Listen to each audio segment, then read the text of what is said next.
Toute personne âgée de plus de 18 ans devrait avoir un testament. Cela est vrai si vous êtes célibataire, en couple, si vous êtes parent ou si vous n'avez pas d'enfant. Cela est même vrai si vous n'avez pas beaucoup de biens. Un testament vous permet de laisser des instructions sur la façon de léguer vos actifs et vos possessions après votre décès.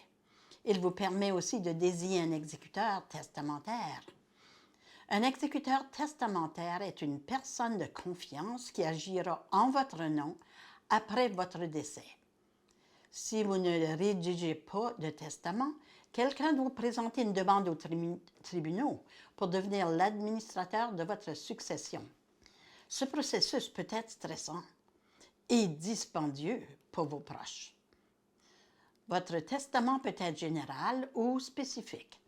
Par exemple, vous pouvez énumérer chacune de vos possessions et indiquer qui recevra quoi, ou vous pouvez indiquer que vos proches recevront chacun un pourcentage de la valeur de votre succession. Votre testament peut être adapté à votre situation.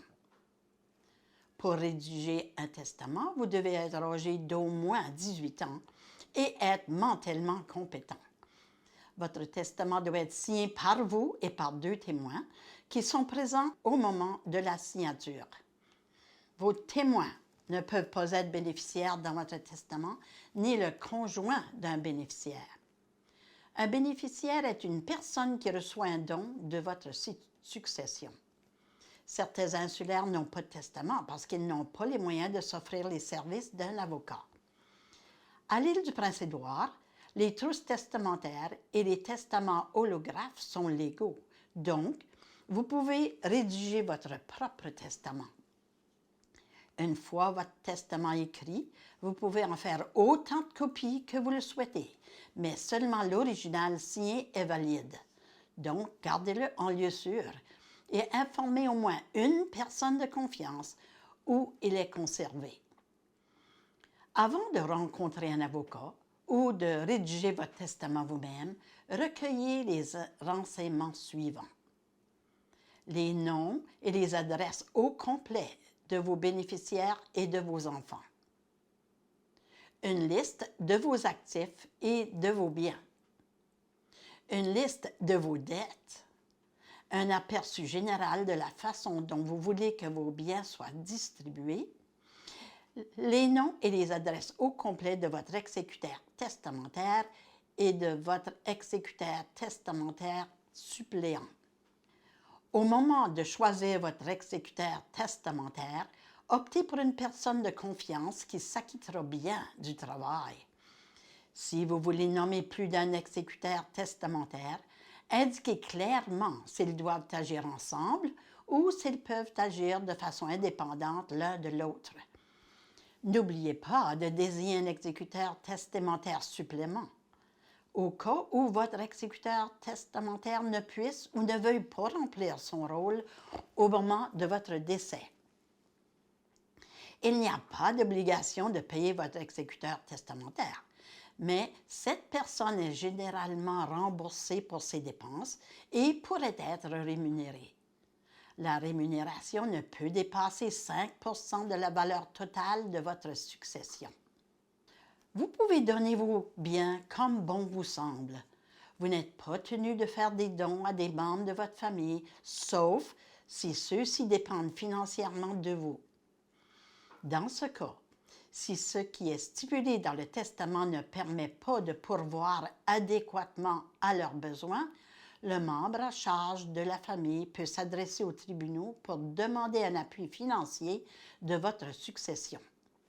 Certaines personnes sont surprises d'apprendre que les dettes de la succession doivent être payées avant que les dons puissent être faits aux bénéficiaires. Si vous êtes lourdement endetté au moment de votre décès, il est possible que la valeur de votre succession soit réduite avant que les dons puissent être distribués. Voici un autre fait surprenant.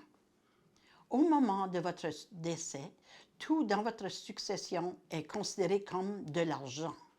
Il faudra peut-être acquitter l'impôt sur le revenu et l'impôt sur les gains en capital. vous pourriez être en mesure de réduire les impôts à payer pour la succession grâce à la planification financière. Consultez un comptable ou un conseiller en planification successorale afin de régler vos affaires d'une manière avantageuse pour vous et pour vos héritiers. Parfois, un testament est contesté. Cela signifie qu'une personne croit qu'il y a un problème concernant le testament et qu'elle souhaite qu'un juge examine le testament. Les motifs de contestation des testaments sont généralement les suivants. La personne a subi une influence indue ou a été victime de coercition ou tromperie par une autre personne au moment de faire le testament. La personne était frappée d'incapacité mentale au moment de faire le testament. Le testament ne permet pas de pourvoir adéquatement aux besoins du conjoint ou des enfants survivants à charge. Les procédures juridiques régulières n'ont pas été suivies. Toutefois, même si le testament n'est pas conforme à toutes les règles énoncées dans le Probate Act, la loi sur les successions, il pourrait malgré tout être valide. Les tribunaux tenteront de respecter les souhaits de la personne décédée. Finalement, il est important de garder votre testament à jour. Vous devriez mettre à jour votre testament si vous vous mariez, puisque le mariage annule tout testament existant. Vous devriez aussi mettre à jour votre testament si vous vous divorcez, si vos enfants deviennent majeurs, s'il y a un changement important dans votre situation financière, s'il y a un changement concernant l'exécuteur testamentaire ou si vous déménagez de façon permanente dans une autre province ou dans un autre pays. Ce ne sont que les grandes lignes concernant les testaments et il y a beaucoup de choses à savoir. Veuillez communiquer avec Community Legal Information ou avec un avocat pour plus de renseignements.